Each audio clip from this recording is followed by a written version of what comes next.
Hey, so I'm at the park and I just wanted to read um, the songs of Solomon.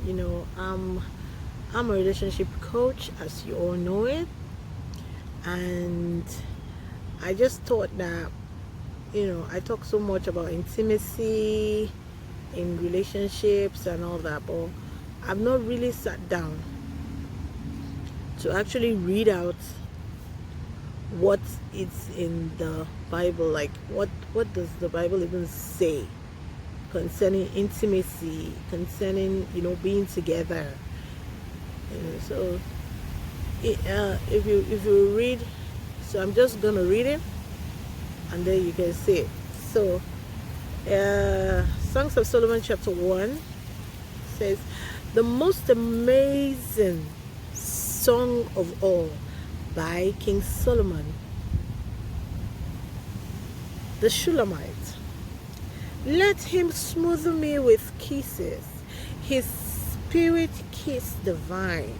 So kind are your caresses, I drink them in like the sweetest wine. Your presence releases a fragrance so pleasing, over and over poured out. For you, lovely name is flowing oil. No wonder the brides to be adore you. Are you seeing the way this is going, man? Draw me into your heart. We will run away together into the king's cloud-filled chamber. They're actually referring to sex here. The chorus of friends will remember your love, rejoicing and delighting in you, celebrating your every kiss as better than wine. No wonder righteousness adores you. The Shulamite Jerusalem maidens, in this twilight darkness, I know I am so unworthy, so in need. The shepherds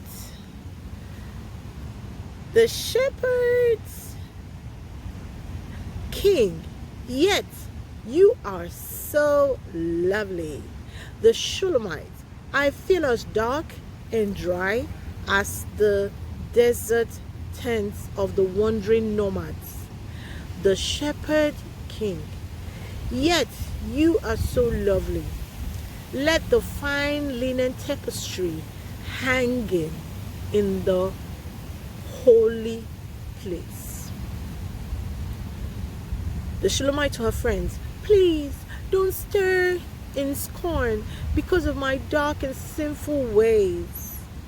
My angry brothers quarreled with me and appointed me guardian of their ministry vineyards. Yet I have not tended my vineyard within. Won't you let me, lover of my soul? Where do you feed your flock? Where do you lead your beloved ones to rest in the heat of the day? For I wish to be wrapped all around you as I wander among the flocks of your shepherds. It is you I long for, with no veil in between us. Do you see that? She doesn't want anything to be between them.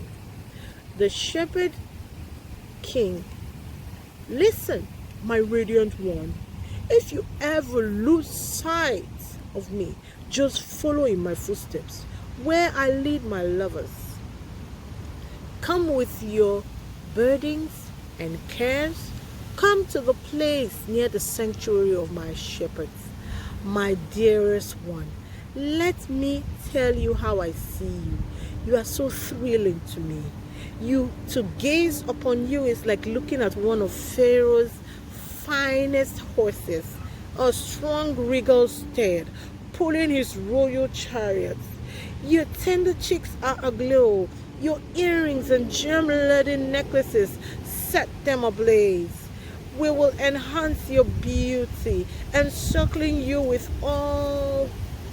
our golden rains of love. You will be marked with our redeeming grace. Then the Shulamite responds, as the king surrounded me at his table, the sweet fragrance of my praise perfume awakened the night. She was putting on perfume. A sachet of myrrh is my lover, like a tied up bundle, oh myrrh, resting over my heart. He is like a bouquet of henna blossoms, henna plucked near the vines, the fountain of the Lamb. I will hold him and never let him part. The king, the shepherd king, look at you, my dearest darling. You are so lovely. You are beauty itself to me. Oh my God. Your passionate eyes are like gentle doves. The Shulamites, my beloved one, both handsome and winsome. Oh my God, this is so interesting. Both handsome and winsome. You are pleasing. Did you see that? I'm showing you what's going on around. Can you see this beauty? Ain't God beautiful? God is worthy. So the Shulamite, my beloved one, both handsome and winsome.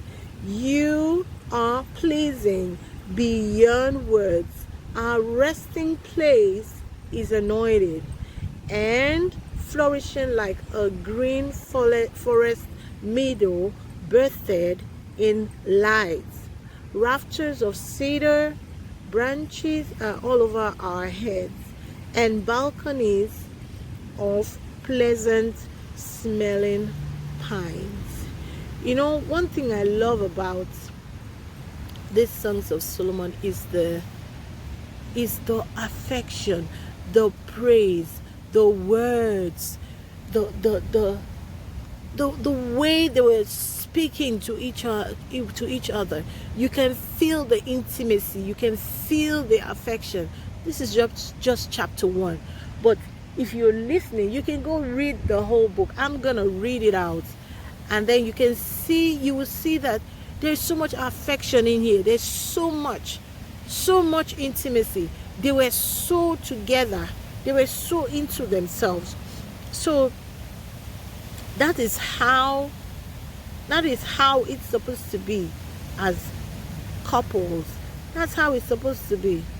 That's how it's supposed to be. We're not supposed to be. We're supposed to be together. You know, no separation. There shouldn't be any veil in between us. We're supposed to be together as one. Yeah, that's it. We're supposed to be together as one. So let's keep reading. We're now in chapter 2. So let's go. I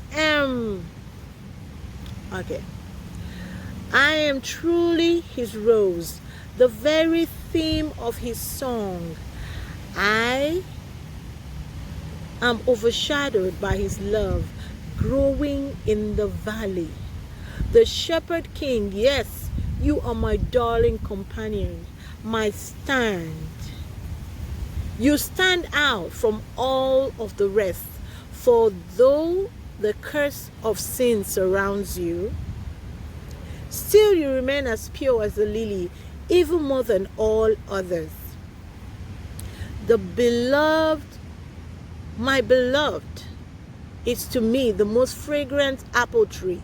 He stands above the sons of men, sitting under the grace shadow.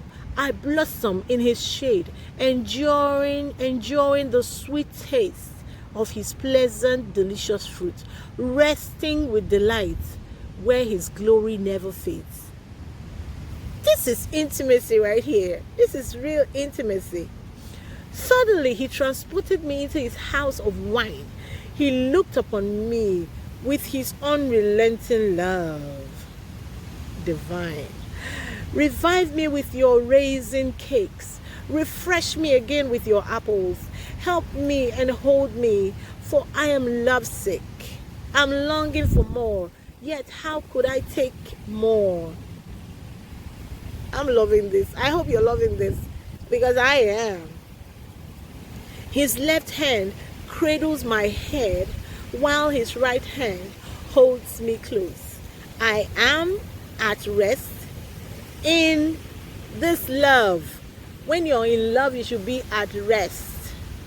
You shouldn't be scared. You shouldn't be afraid. You shouldn't be, worried. You should be at rest.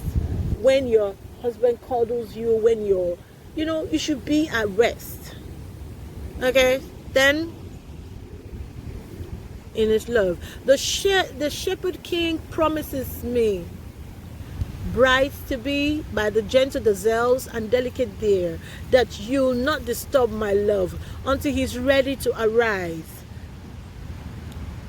Listen, I hear my lover's voice. I know it's him coming to me, leaping with joy over the mountains, skipping in love over the hills that separate us to come to me. Let me describe him. See what she's saying about her lover. She said, he is graceful as a gazelle, swift as a wild stag. Now he comes closer, even to the places where I hide. He gazes into my soul, peering deep through the portal as the blossoms within my heart. The one I love calls to me, the bridegroom. Arise, my dearest. Hurry, my darling. Come away with me. I have come as you have asked me, to draw you to my heart and lead you out. For now is the time, my beautiful one. The season has changed. The bondage of your barren winter has ended, and the season of hiding is over and gone. The rains have soaked the earth and left it bright with blossoming flowers. The season for singing and pruning the vines has arrived. I hear the cooing of doves in our land, filling the air with songs to awaken you and guide you. Can you not discern this new day of destiny breaking forth around you? The early signs of my purposes, the plants are bursting forth.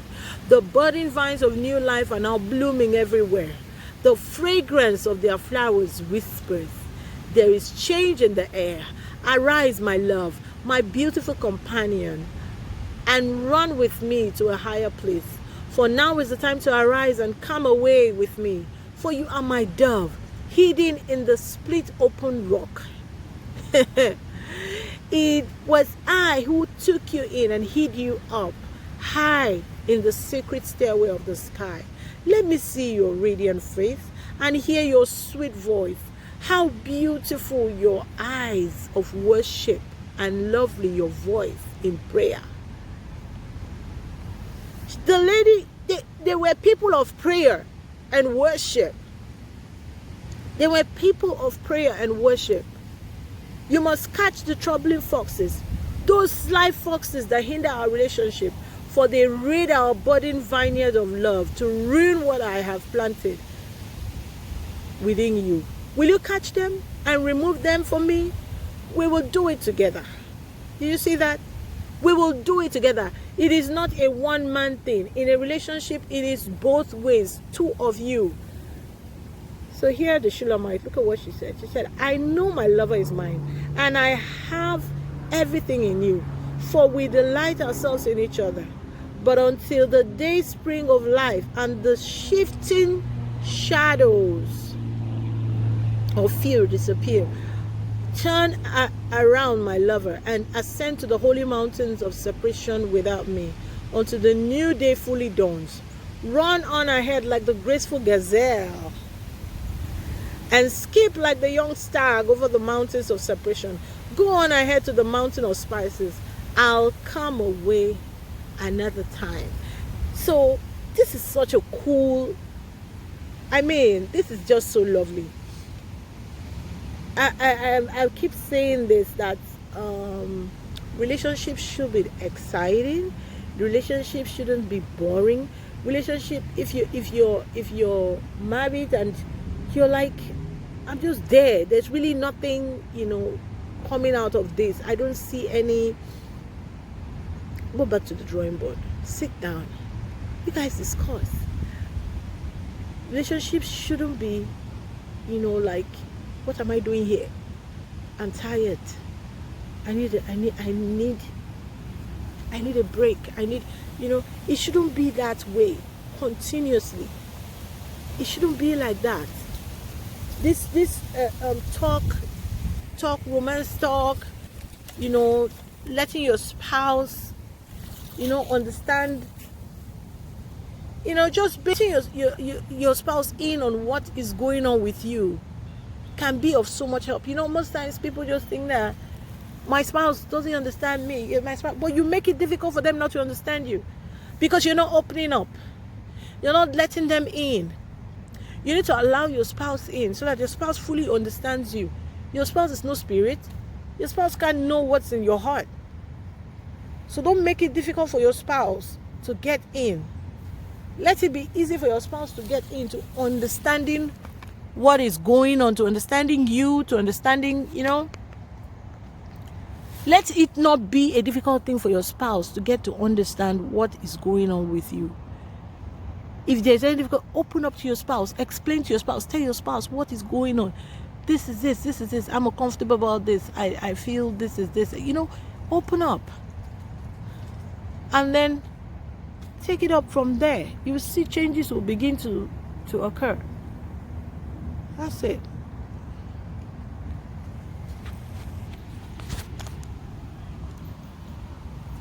Okay, so I got to lie down, man. It's a really long read, but I hope we're getting it, and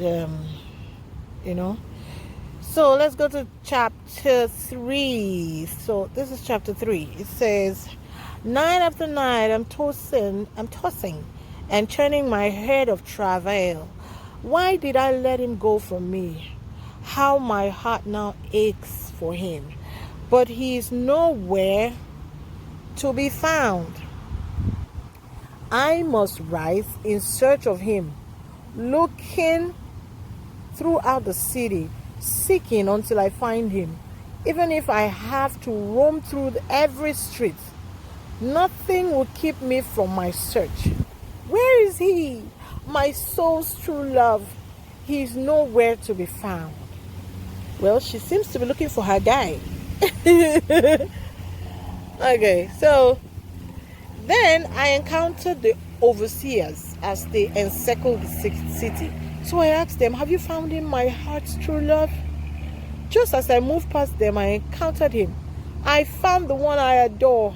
I caught him and fastened myself to him. That she gave him a huge hug. Refusing to be feeble in my heart again. Now I'll bring him back to the temple within, where I was given new birth into my most innermost parts, the place of my conceiving. The bridegroom king promised me, O Jerusalem maidens, by the gentle gazelles and delicate deer, that you will not disturb my love until she is ready to rise. The voice of the Lord. So the voice of the Lord now is speaking. Who is this one ascending from the wilderness in the pillar of the glory cloud? He is fragrant with the anointing oils of myrrh and frankincense, more fragrant than all the spices of the merchant. Look, it's the king's carriage. The love sits around it.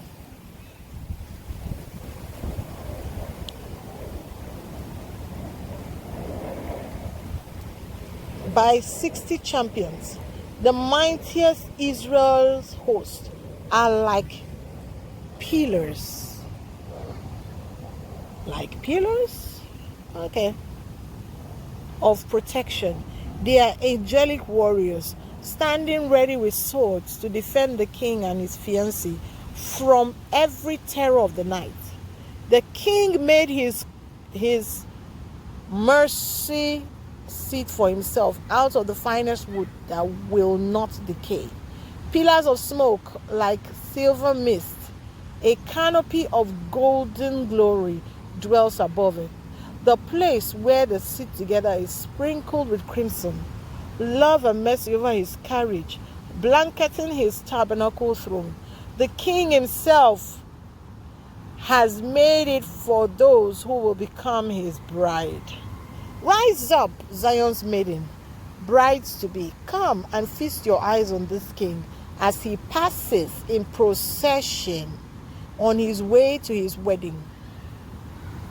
This is the day filled with overwhelming joy, the day of his great gladness. Are you loving this? I'm so loving this. I'm so loving this. So this is really interesting. Okay, just join me and look at the sky. Just check out what's going on in the sky. Just look. Just take a look.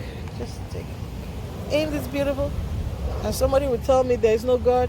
Oh my God. Such beauty. Such beauty. Such beauty.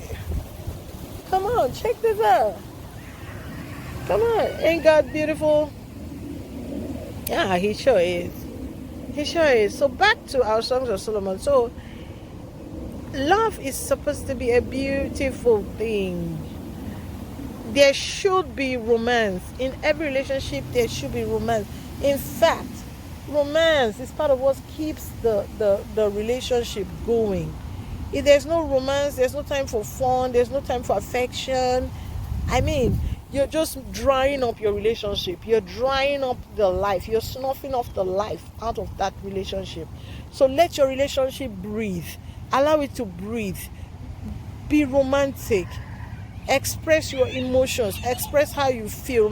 Look, deep inside us, we can find. Don't say I'm not romantic. I am not romantic. You're not romantic, but you can learn to be. You can try it out because it works. It actually works. Being romantic, really romantic, and showing affection to your spouse. It's actually good. It's actually good. You just see the plane that's flying up there in the sky. Can you see it? Can you see it? Ah, it's going. Okay, so it's actually healthy for your relationship. It is. It actually is. So don't ignore the need of your spouse. Don't do that. Don't do that and just expect that, okay, she's married, we are married, so nobody's going anywhere, we're in this together. Meanwhile, you're not working it. You're not making any attempt, to work at this relationship. Don't do that. Don't do that. Don't do that. Give your relationship spice. Give your relationship life. Whatever you can learn to do in your relationship that is healthy, go ahead and do it. Go ahead and do it. Whatever you think will work, try it out. If it doesn't work, you try the next one. It is what happens is that we don't even make an attempt. We don't even try anything. We just assume and we just hope that everything just works out. That everything just turns out beautiful. That everything, my spouse just loves me. My spouse just appreciates me. My spouse just, meanwhile you don't work at it. You don't do anything. That's not how it's supposed to be. No, that's not it. That's not it at all. That's not it. So here we are. We're still continuing our wonderful read of the Songs of Solomon. Songs of Solomon. So I'm loving the read, and I hope you are too, because it's a really long read, but I just why not? If not, why not? Let's just do this. Let's read it. It's a nice book, and as a relationship coach, if you're into relationships and you've not, Songs of Solomon is not your friend, this is all part of it. It's all part of it. This is a beautiful something. All right, so let's get back into the read. So this is chapter 4, and it says, the bridegroom king, listen, my dearest darling, you are so beautiful. See the way he's saying it. You are so beautiful. How many of you men have told your wife that she's so beautiful? When was the last time you told her that? When was the last time? Your wife is supposed to be the most beautiful being around you. Whether she's Miss World or she's not, she's supposed to be the most beautiful person. So if you've not told her that, please do. Tell her that. So you are a beauty to me in itself. Your eyes glisten with love like gentle doves behind your veil. What devotion I see each time I gaze upon you. You are like a sacrifice ready to be offered. Oh my God. What words, man. What words. So much words here. When I look at you, I see how you have taken my fruit and tasted my word. Your life has become clean and pure, like a lamb washed, newly shorn. You now show grace and balance with truth on display. Your lips as lovely as Rahab's scarlet ribbon, speaking mercy, speaking grace. The words of your mouth are so refreshing as an oasis. What pleasure you bring to me. I see your blushing cheeks open like the halves of a pomegranate, showing through your veil of tender meekness. Have you opened the pomegranate before? When you open it, you just see gushing. It gushes out with wine. Beautiful, tasty. I love it. I love it. When I look at you, I see your inner strength, so stately and strong. You are secure as David's fortress. Your virtues and grace cause 1,000 famous soldiers to surrender to your beauty. Oh my God, did you hear that? Your pure faith and love rests over your heart as you nurture those who are yet infants. The Shulamite, oh my God, you see the leaves are just flying everywhere, like really. So listen to what the Shulamite now says. She says, I've made up my mind until the darkness disappears and the dawn has fully come. In spite of the shadows and fears, I will go to the mountaintop with you, the mountain of suffering love and the hill of burning incense. Yes, I will be your bride. The beautiful, the bridegroom king. This is it. Every part of you is so beautiful, my darling. Perfect is your beauty, without flaw within. There's this song, I think by John Legend, that says, what's that song again? It's a love song. I've forgotten the song. Where would I be without your sweet touch? All of your magical mystery eyes. And my head spinning, no kidding, I'll be your bride. My head's on the water and I'm breathing fast. You're crazy and I'm out of my mind, 'cause all of me loves all of you.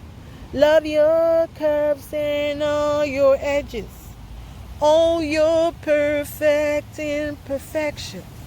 Give your all to me. I give my all to you. You see, that song, there's a part that he says, all your perfect imperfections.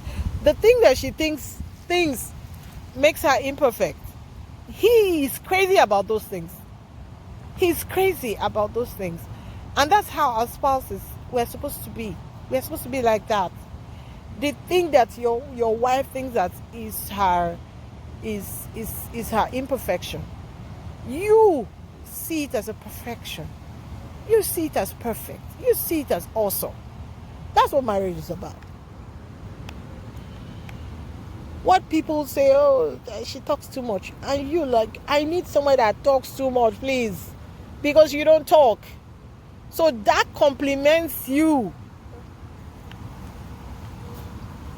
That's your compliments. Okay? So the bridegroom king, every part of you is so beautiful, my darling. Perfect is your beauty, without flaw within. Now you are ready, my bride, to come with me as we climb the highest peaks together. Come with me through the archway of trust. We will look down from the crest of the glistening mounts and from the summit of your sublime sanctuary. Together we will wage war in the lion's den and the leper's lair as they watch nightly for their prey. For you reach into my heart with one flash of your eyes. I am undone by your love, my beloved, my equal, my bride. You see, he sees his bride as his equal. His bride is his equal. But some homes, the husband is they don't even see themselves as king. They see themselves as master, head, master, controller. This one sees his bride as his equal. You leave me breathless. I am overcome by merely a glance from your worshiping eyes. Oh my God. Her eyes worships her guy. For you have stolen my heart. I am held hostage by your love, by the graces of righteousness shining upon you. How satisfying to me, my equal, my bride. Your love is my finest wine, intoxicating and thrilling, and your sweet perfumed praise is so exotic, so pleasing. Oh my God. These two people are just insanely in love.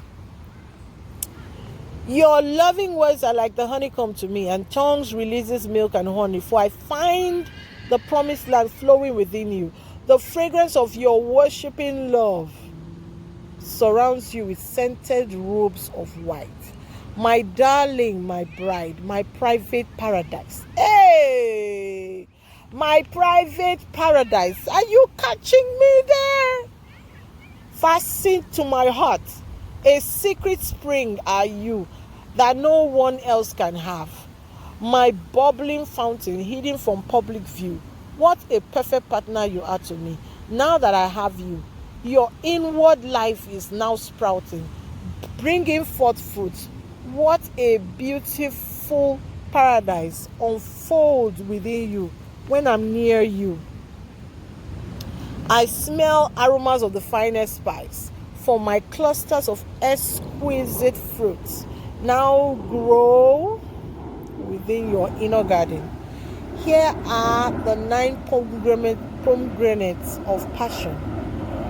Henna from heaven, spikenard so sweet, saffron shining, fragrant calamus from the cross, sacred cinnamon, branches, scented woods, myrrh like tears from a tree, and aloe as eagles ascending. Your life flows into mine, pure as a garden spring. A well of living water springs up from within you like a mountain brook flowing into my heart. Then now listen to the bride. She now says, then may your awakening breath blow upon my life until I'm fully yours. Breathe upon me with your spirit wind. Stir up the sweet spice of your life within me. Spare nothing as you make me your fruitful garden. Hold nothing back until I release your fragrance. Come walk with me as you walked with Adam in your paradise garden. Come taste the fruits of your life in the bridegroom king. I have come to you, my darling bride, for you are my paradise garden. The Shulamite bride, come walk with me until I am fully yours. Come taste the fruits of your life in me. Oh my goodness, this is insanely insane. I love it. I love it. Everywhere has become so dark. Like what's going on? Look at it. Everywhere is now dark. Everybody has taken off. I don't know, maybe it's gonna rain. I need to find out so that I don't get stuck out here, because I'm in a park actually doing this video. I can't seem to see anyone anywhere. I think everybody has run home because everywhere just suddenly became dark. Who knows, maybe it's gonna rain, but I need to check and be sure that it's not gonna rain so that I don't get stuck out here.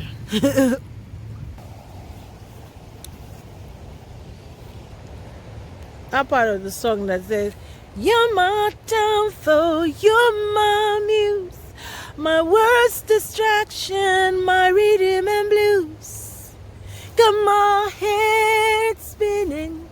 It's a lovely song. I love the song. I actually do love it. It's by John Legend. So go listen to it. It's a beautiful love song. Beautiful, beautiful. The lyrics are So go listen to it, go get it, and just love it. It's a cool song for couples. I kind of like it. I love the lyrics. Okay, so let's keep reading. So this is chapter 5 of Songs of Solomon. Can you see what's going on here? Oh my God, the weather is becoming cold. I think I didn't even come with a jacket because the weather was pretty hot. So I'm just the way the weather changed so fast. That's just the thing about this American weather. You can't know it all. That's why everybody is always looking at checking their phones, because you can't predict. The weather just changes as it feels like. So if you're not checking your phone, you just get tired. Because now it's pretty cold. And look at me, I didn't come out with a jacket. I actually picked up my jacket to put it on, and then I was like, let me go out for once without a jacket. Let me go out for once and see me. Look at me. Look at my life. You can see that I'm in trouble right now. No jackets. No jackets. So I'm in serious trouble. But that doesn't change anything that that doesn't mean that I'm not gonna read this. I'm still gonna read this. I have to read it. I want to end this. I want to read this. I want to read it. I want to read it and I want to finish it. I want to read it and I want to finish it. So let's continue. It says in chapter 5, it says, "The bridegroom king, I have gathered from your heart my equal, my bride." Again, you see it again, my equal. So marriage is not supposed to be, I'm the one, I'm the boss, I'm the both of you are equals. You're equals in the marriage. You're equals. My equal, my bride. I have gathered from my garden all my sacred spices, even my myrrh. I have tasted and enjoyed my wine within you. I have tasted with pleasure my pure milk, my honeycomb, which you yield to me. I delight in gathering my sacrifice.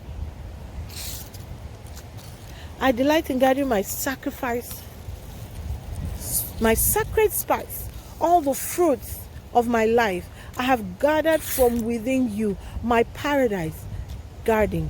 Come, all my friends, feast upon my bride, all you revelers of my palace. Feast on her, my lovers. Drink and drink and drink again until you can take no more. Drink the wine of her love.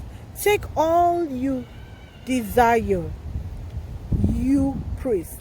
My life within her will become your feast. It's getting more interesting. The Shulamite bride, after this, so the Shulamite bride is now speaking. She says, "After this I let my devotion slumber, but my heart for him stayed awake. I had a dream. I dreamed of my beloved. He was coming to me in the darkness of night. The melody of the man I love, the melody of the man I love awakened me. I heard his knock at my heart's door. Can you see that? I heard his knock at my heart's door. And he pleaded with me. The bridegroom king, arise, my love, open my heart, my darling, deeper still to me. Will you receive me with this dark night? There is no one else but you, my friend, my equal. I need you this night to arise and come be with me. You are my pure, loyal dove, a perfect partner to me, my flawless one. Will you arise? For my heaviness and tears are more than I can bear. I have spent myself for you throughout the dark night, the sleeping bride. I have already laid aside my own garments for you. How could I take them up again, since I've yielded my righteousness to yours? You have cleansed my life and taken me so far. Isn't that enough? My beloved reached unto me to unlock my heart.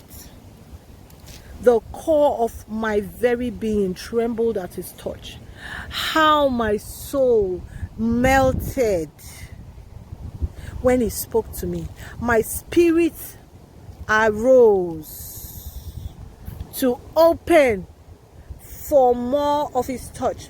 As I surrendered to him, I began to sense his fragrance, the fragrance of his suffering love. It was the sense of smell. Are you loving this? It was a sense of myrrh flowing all through me. I opened my soul to my beloved. But suddenly, are you seeing what's going on here? Suddenly, opened my soul to my beloved. Suddenly, he was gone. And my heart was torn out in longing for him. I sought his presence, of his fragrance, but could not find him anywhere. I called out for him, yet he did not answer me. I will arise and search for him until I find him. As I walked throughout the city in search of him, the overseers stopped me as they made their rounds.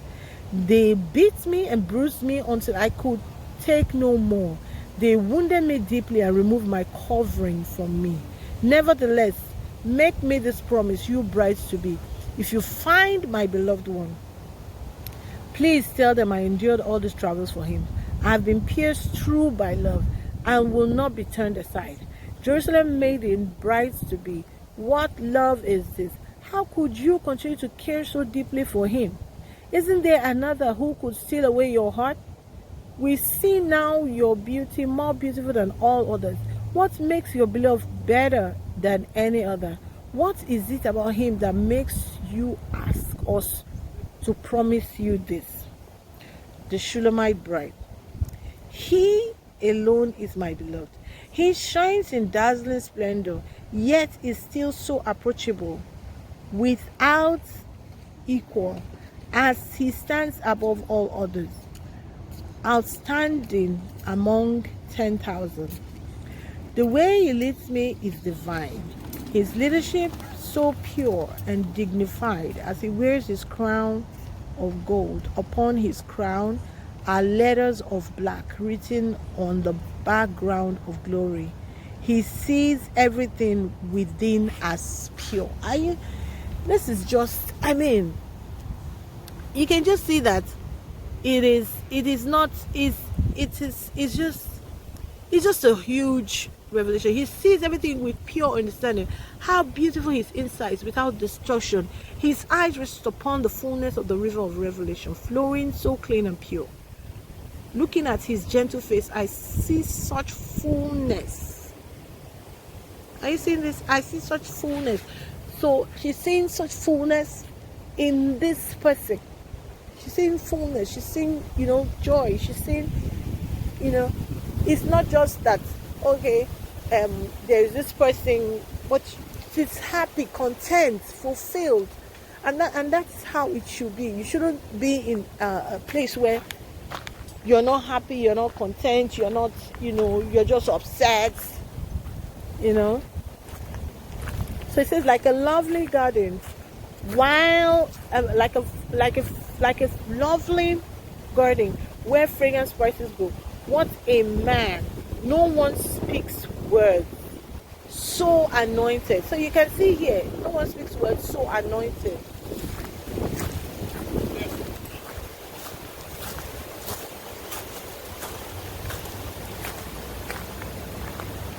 As this one, words that both pierce and heal.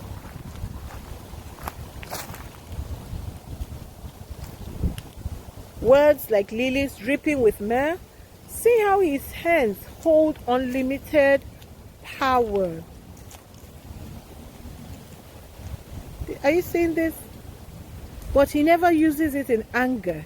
He is always holy, displaying his glory, his innermost place. His innermost place is a working art. So beautiful. This is just amazing. This is really just amazing. This is really just amazing. This is really just amazing. So he can be angry, but he controls his temper. He controls his temper. He doesn't just blurt out. He controls his temper.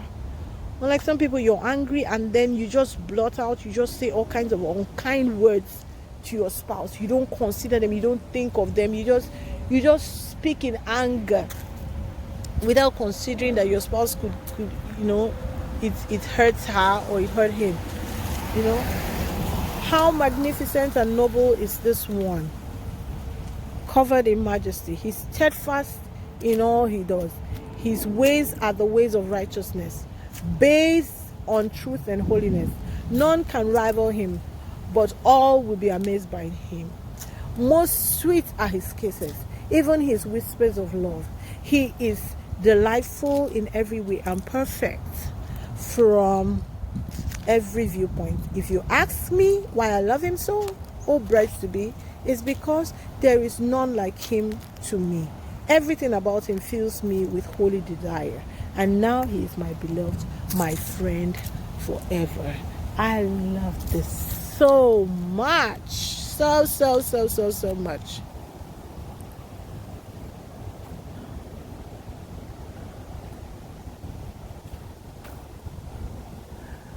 Love is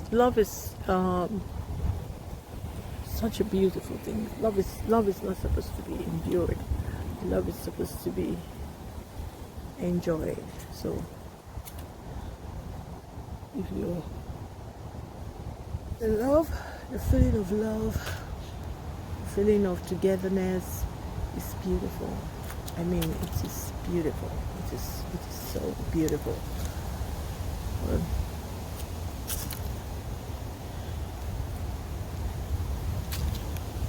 All of your magical mystery ride, I got my head spinning. No kidding, and I'll be alright. My head's on the water and reading fast. You're crazy now, out of my mind. 'Cause all of me loves all you. Love your curves and all your lashes, all your curves and things. Give your all to me. I give my all to you. You see that? Even when I lose or win, give you all of me. You give me all of you.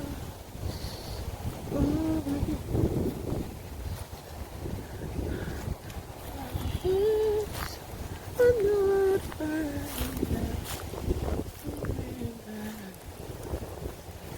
Oh my God. This is... So that ends chapter 5. So we'll continue from chapter 6. Okay?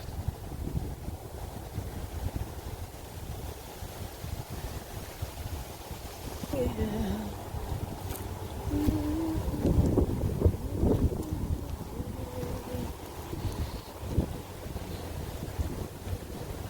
There must be a God somewhere.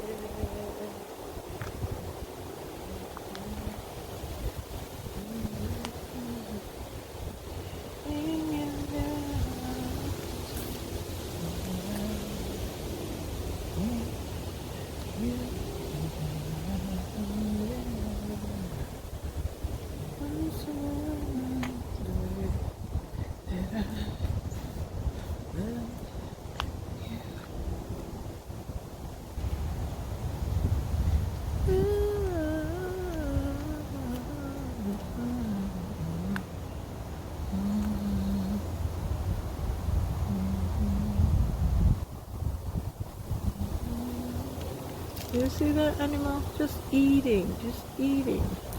I mean, this is just so cool. That's one thing I love about this place. This, in my country, they would have killed it. They would have killed it. They killed it. Look at it. You see, it's just eating. Eating. Ain't God awesome? He's picking up these nuts and eating them himself. You see that? You see that? Ain't God amazing? This is amazing. Amazing God. I love looking at them because this is just precious. Just precious. Going to get food, you know, going to feed themselves, fending for themselves, trying to get food, and you know, ain't this lovely? It is. It's beautiful. It's beautiful. Beautiful. God is awesome. God is awesome. And that's why He made all these animals, you know, and they care for themselves, love themselves, you know, fend for each other. I see them all the time, looking for food, you know, just being awesome with themselves. It's God. I'm sure He's just searching for more nuts. See, there we go, He's eating. He's eating. It's amazing. It's just nature.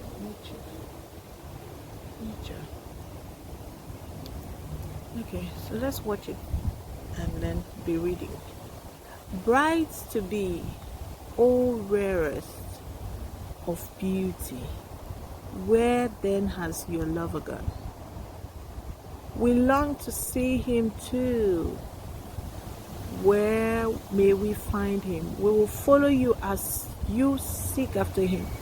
The Shulamite bride, my lover, has gone down his garden of delight, the place where his spices grow, to feast with those pure in heart.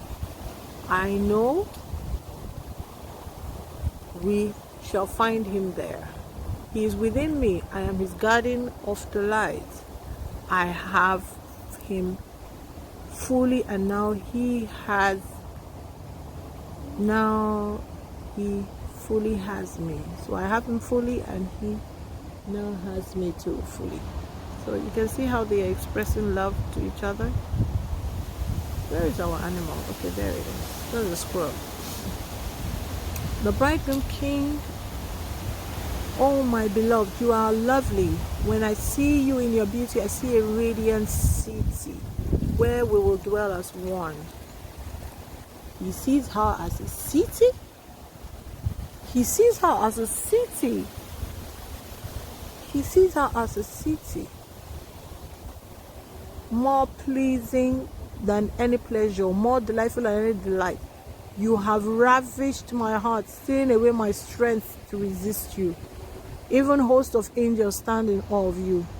Turn your eyes from me. I can't take it anymore. I can't resist the passion of those eyes that I adore.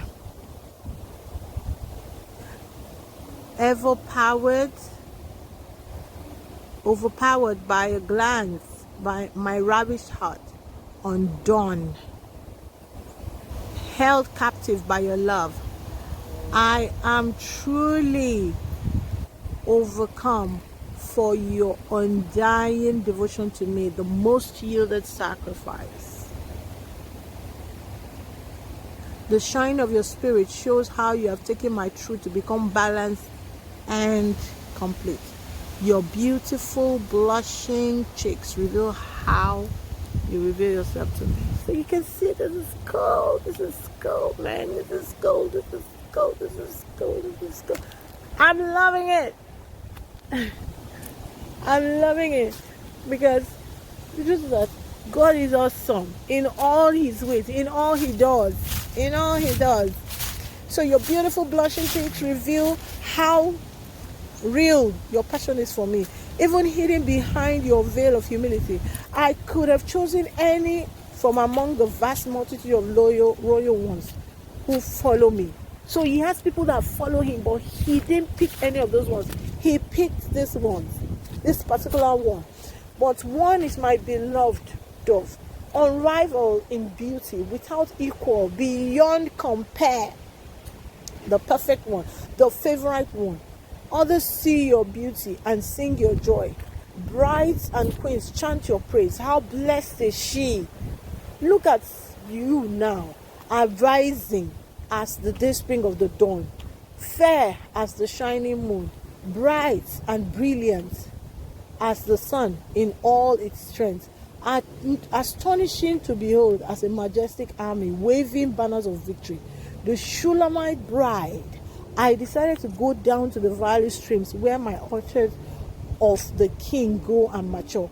I longed to know if hearts were opening, the budding vines blooming with new growth.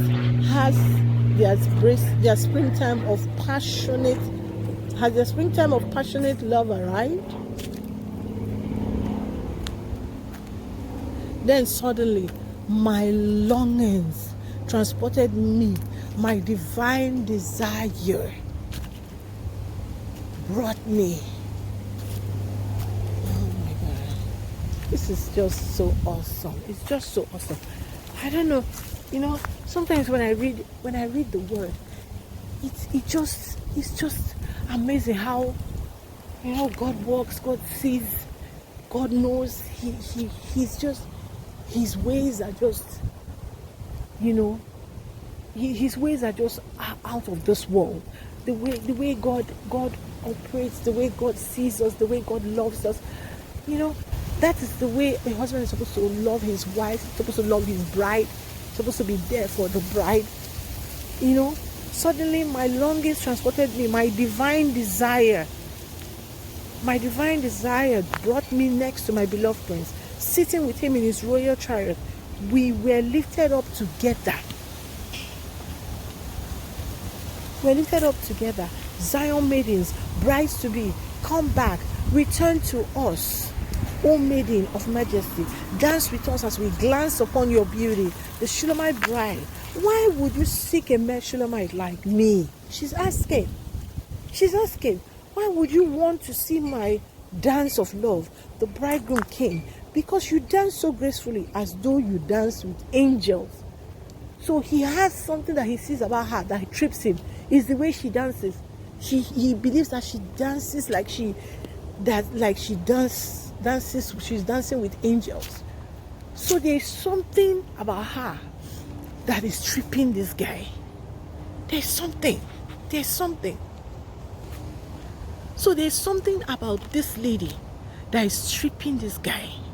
So anytime if you're in your relationship and then you find out that I'm not feeling this thing anymore.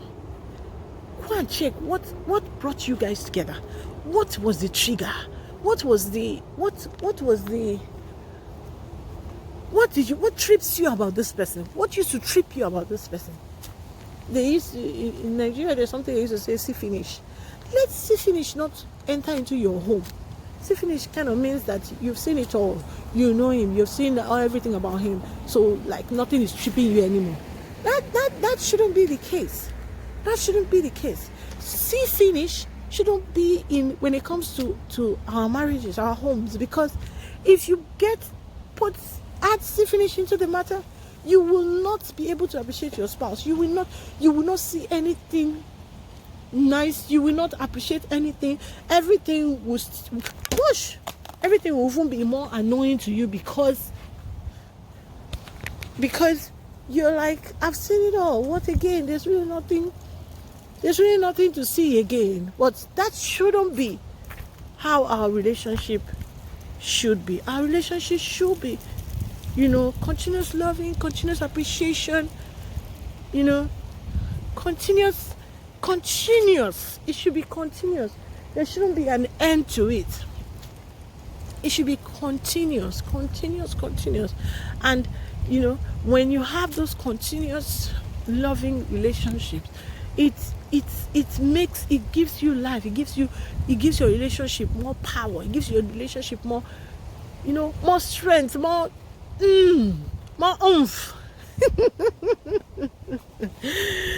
Oh my God.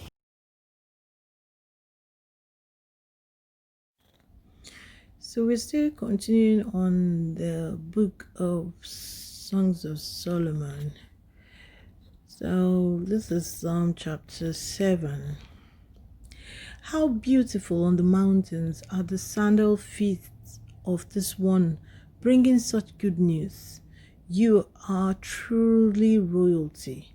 The way you walk so gracefully in my ways displays such dignity.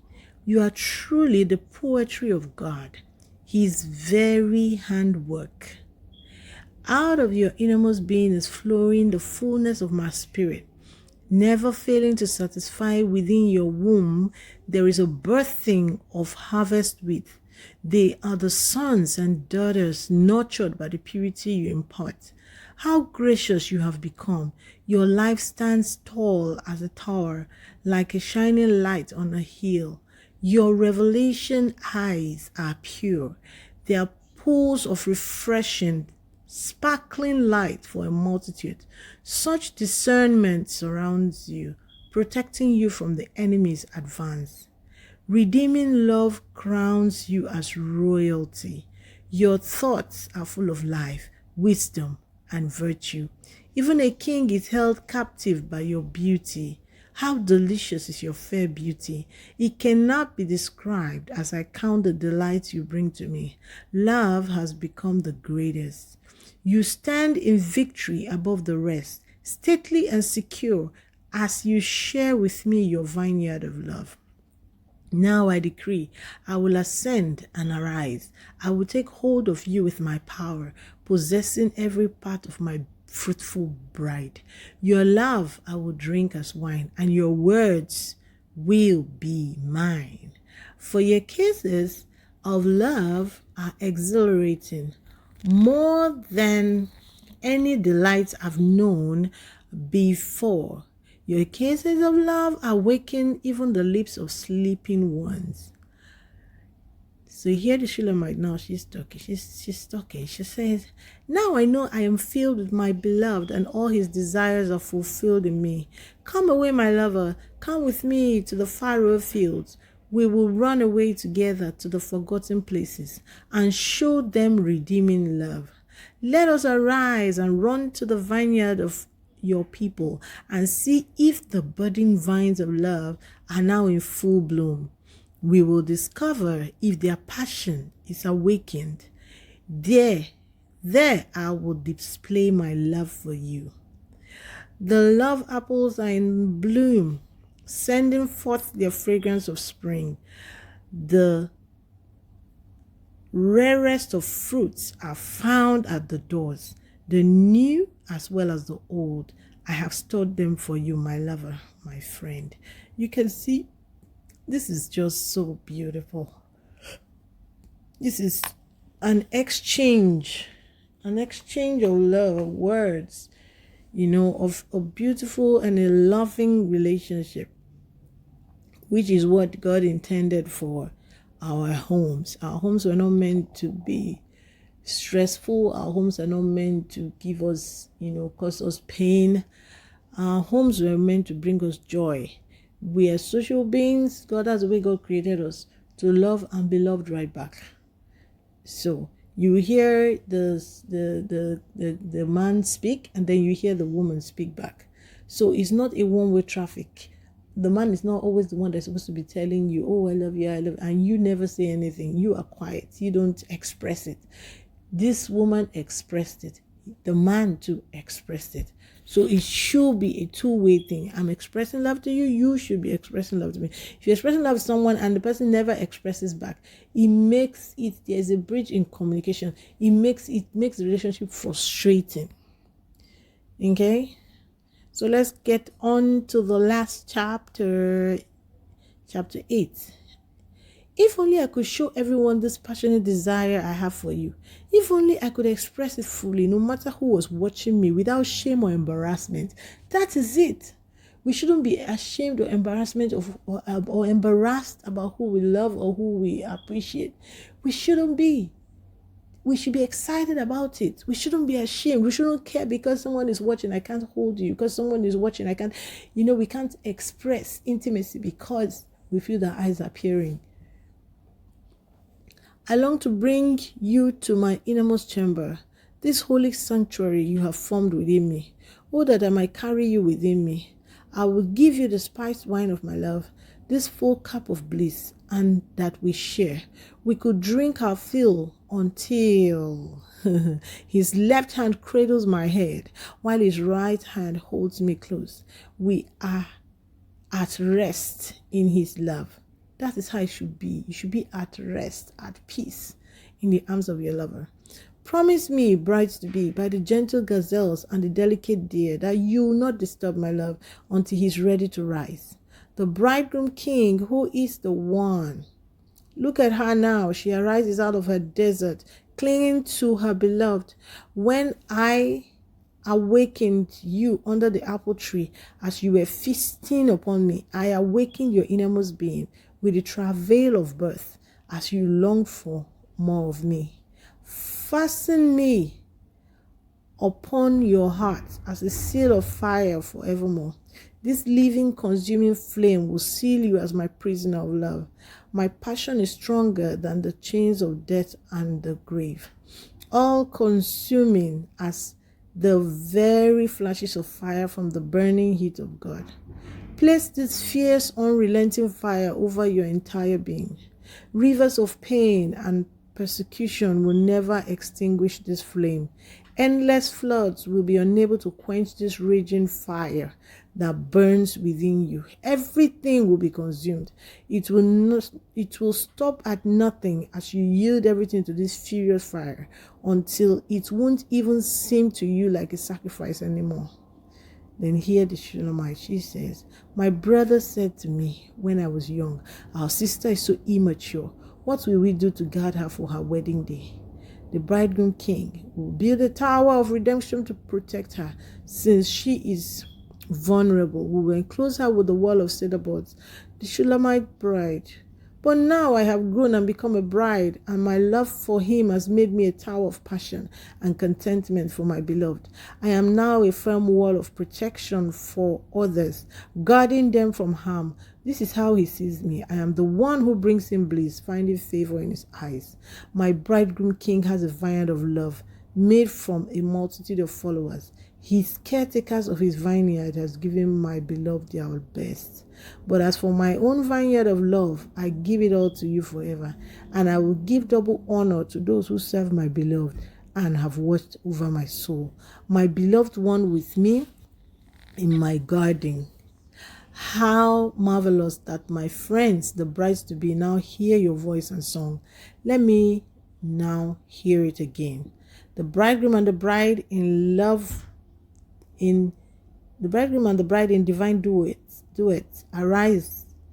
They are now saying him, arise, my darling, come quickly, my beloved. Come and be the graceful gazelle with me. Come be like a dancing deer with me. We will dance in the high space of the sky. Yes, on the mountains of the fragrant spice. Forever we shall be united as one. What an amazing, amazing, amazing read. What an amazing read. If you have just read it out to you, so you can also go read it in whatever translation you desire, or whatever, this translation was the Passion Bible, and I actually loved it. I think maybe I should read it with Message Bible, and let's see how it goes. But I actually love this Songs of Solomon. It brings life. There's romance in it. There is passion. You can, as couples, that's how it should be. There should be passion. There should be intimacy. There should be, everything. Everything. The way we long for each other when we were single, now we're married, it should still be the same way. It shouldn't drop. It shouldn't dwindle. It shouldn't turn off. The fire is supposed to continue burning within us. And there's nothing wrong in loving on your spouse, loving on your spouse's body. There's nothing wrong with it. I've said it before. Even in the Word of God says that the marriage bed remains undefiled. So whatever you want to do that is both consensual between both of you, go ahead and do it. Go ahead and love on your spouse. Go ahead and appreciate your spouse. Appreciate their body. Appreciate what you love about them. God bless you. So if I'm to read about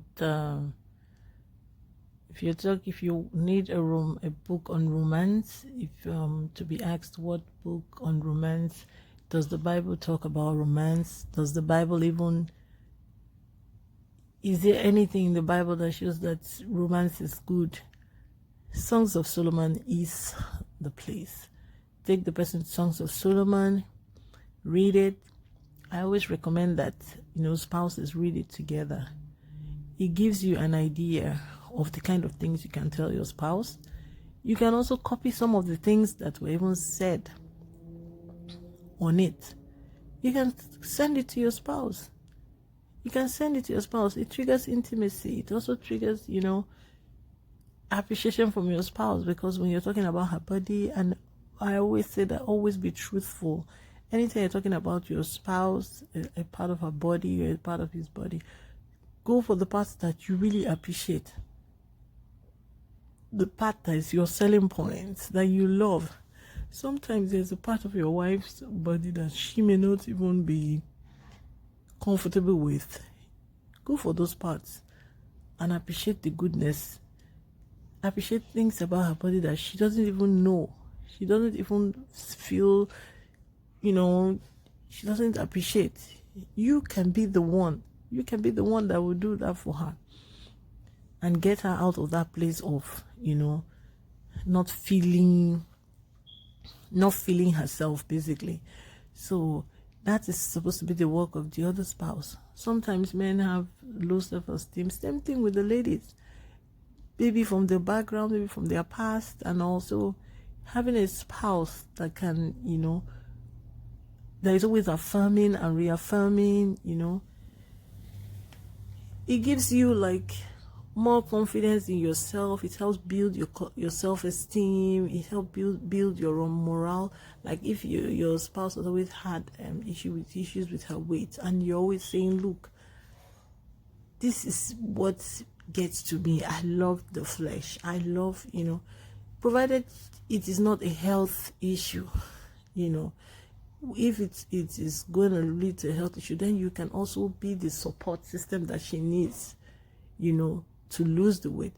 But if you've noticed that she is causing her a lot of self-esteem issues, you are the man or you are the woman for the person. Say things that will boost their self-esteem. Say things that will, and encourage them to put on things that, increases their confidence. You can also go get those stuff for them. You don't always have to just wait. and just, not say a good things to your spouse, or you're waiting for them to tell you first before you tell them back. I was talking to someone today. I was telling her that God does not wait for us to be good and to think of him before he's good to us. And the marriage is actually likened to the way between God and us, the marriage between God and his bride. We are his bride. We are his children. We are his, he loves us unconditionally, whether we love him right back or we don't love him right back. He loves us. He cares for us. He makes sure that the rain falls. He makes sure that the sun shines. He makes sure that things that we need are taken care of. That's also how the marriage relationship is supposed to be. It's not whether my spouse does it for me. If he does his own, then I'll do my own. No, you do your own. Do your own. Just do your own. Play your own part. So if you want to build your intimacy with your spouse, you need to, sometimes you could sit down with your spouse and now say what we can do together. What are the things that we can do together that will, what can I do for you that you would love? What can I, you can sit together. Sometimes we don't know that each of us has a love language, something we appreciate, something that sets a trigger. Find out the love language of your spouse. And once you get it, make sure that you are pumping it every day. Make sure that you're fueling it every day, so that your spouse does not have any lack or any reason, to look elsewhere, because they are getting it all from you. The hype is there, the pump is there, everything that they need, they are able to get it, just being around you. So do that for your spouse. Do that for your spouse. Get to know their love language. Sometimes even getting to know their temperaments is very good. If you get to know, okay, your spouse is very extremely choleric, your spouse is sanguine, you understand how to deal with them, how to relate with them better.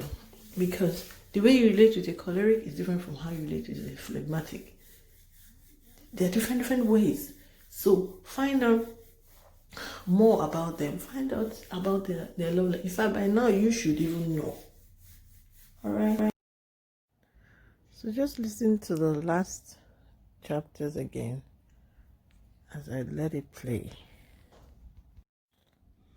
So we're still continuing on the book of Songs of Solomon. So this is Psalm chapter 7. How beautiful on the mountains are the sandal feet of this one, bringing such good news. You are truly royalty. The way you walk so gracefully in my ways displays such dignity. You are truly the poetry of God, his very handwork. Out of your innermost being is flowing the fullness of my spirit. Never failing to satisfy within your womb, there is a birthing of harvest with. They are the sons and daughters nurtured by the purity you impart. How gracious you have become. Your life stands tall as a tower, like a shining light on a hill. Your revelation eyes are pure. They are pools of refreshing, sparkling light for a multitude. Such discernment surrounds you, protecting you from the enemy's advance. Redeeming love crowns you as royalty. Your thoughts are full of life, wisdom, and virtue.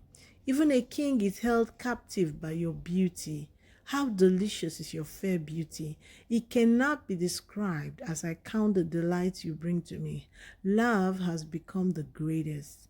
You stand in victory above the rest, stately and secure, as you share with me your vineyard of love. Now I decree, I will ascend and arise. I will take hold of you with my power, possessing every part of my fruitful bride. Your love I will drink as wine, and your words will be mine. For your kisses of love are exhilarating.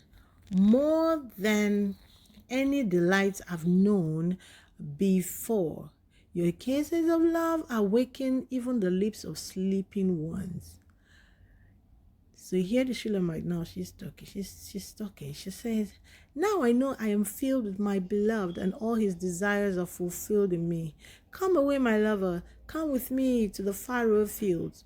We will run away together to the forgotten places and show them redeeming love.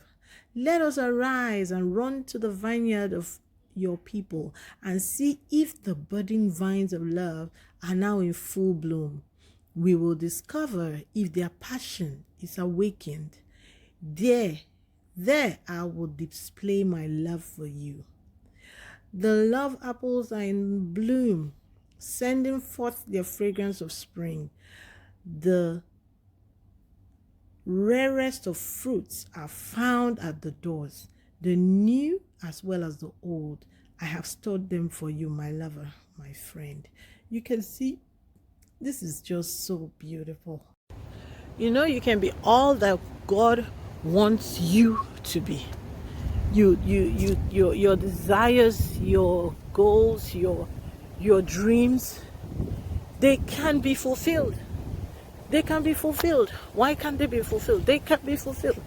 So you can be all that God wants you to be. Yeah, you can be. So don't think that because you're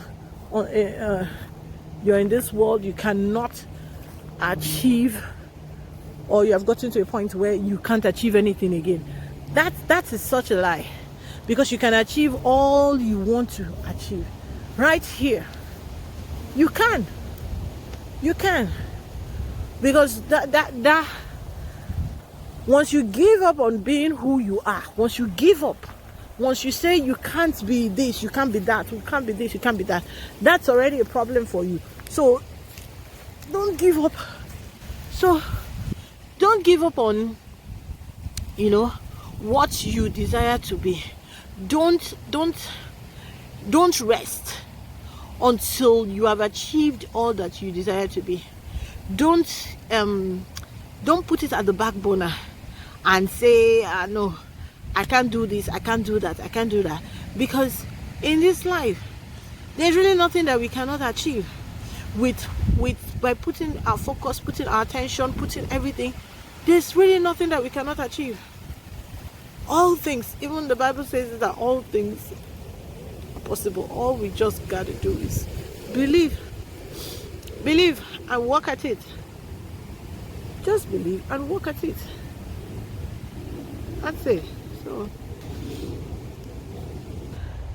okay, so I decided to take a walk in the park, and why waste just being in the park? Let me just do a couple of videos, give some advice to people online in my space and all that. So as a relationship coach, I have to talk relationship. I have to talk your well-being in your relationship. You shouldn't be in a relationship that you're not happy, you don't feel fulfilled. One should always find fulfillment, find something that gives you fulfillment, find something that will give you joy, find something that will give you, that you will be content about. Don't just live your life. Don't live your life for other people, and you never get anything for yourself. You never feel happy, you never feel content, you never feel fulfilled. You're always wondering, who am I? Why am I on this earth? Why am I not? A lot of questions that you can deal with. You shouldn't be in those kind of situations. You should God has made us to be who we are. As in, we are supposed to be who God has ordained us to be. We're not supposed to just live our life for other people. We have an essence, we have a calling, we have, everybody was brought into the world for some reason. So find your reason. Find your reason. And live your reason. And live your reason. Don't just live your life just for other people and not, find fulfillment, not find joy, not find peace, not find happiness just because you're living for someone else. You are trying to be, trying to make other people happy, and in the process of trying to make other people happy, you are not happy. You are sad. Don't live that kind of life. Hey, so I decided to do this video, more especially for, young girls. We tend to, immediately we were done with school, we then thought that the next thing is, getting married. Everybody will start asking you, what's going on? Any guy? Is there nobody? People start, asking you questions like it ain't normal for you to be pursuing your career or thinking of your career aside marriage after school. Everybody's like, oh, where's the guy? Where's the, everybody wants you to get married. Everybody wants you to be settled. But forgetting that's really not, everything does not start and end with marriage, basically. So young ladies, they get married and then their life just goes on hold. You just start having babies, you had a career path, or you were not even thinking about your career. You were not even thinking about, what do I want to do for myself? Who am I? Where am I going? Then you get married and then you now begin to find yourself. And you find yourself and then you now start hearing that you have to align your vision to the vision of your husband. I mean, it is so many ladies, many women will be in the marriage and they are frustrated because they are who they are does not even align with who this man is, who this guy is. There's no meeting ground. So they are just home. Like I know someone that in the marriage, that's when after she started having babies and she's like, what's going on? My life, I've always wanted to be the MD of so and so and so and so and so. And then I had that vision, I had that desire, and here I am now. I'm married, and my husband says that, look, it is a stay-at-home wife I've always wanted. I have all the money, I have all the resources, so I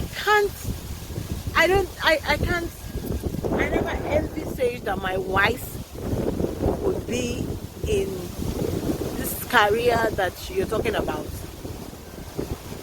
And the lady is wondering. Sometimes I ask myself, why is life so unfair to women? Why is the world so unfair to ladies? I tell my daughters,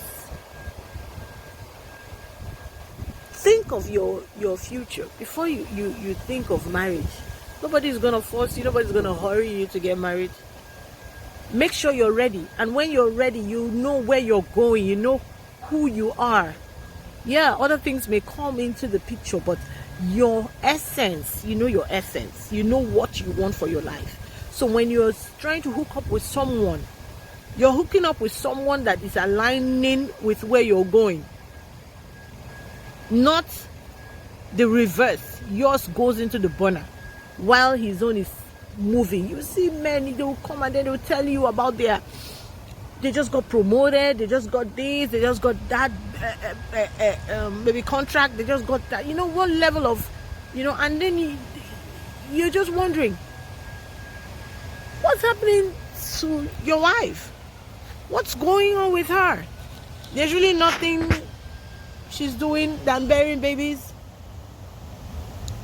I'm not saying bearing babies is wrong. I'm not saying staying home is wrong or anything. I'm just saying that women are getting frustrated of just being at home. By the time it is time to now, okay, they say they want to get their life. Okay, my kids are now grown. I want to, and then you're like, who wants to employ you? Who the heck wants to employ a 45-year-old woman without any experience, any history, nothing? Because by then your children are out, everybody is out. So I mean, girls, let us re-strategize. Let us rethink this thing. Let us rethink it. You can find your life and get somebody that aligns with what you're after, not you aligning with both people. Both parties are supposed to align together. They make it look like it's a man's world, and it's not supposed to be so. It's supposed to be our world, the men and the women, not a man's world. It's a woman and a man's world. That's how it's supposed to be. All right? Stay blessed.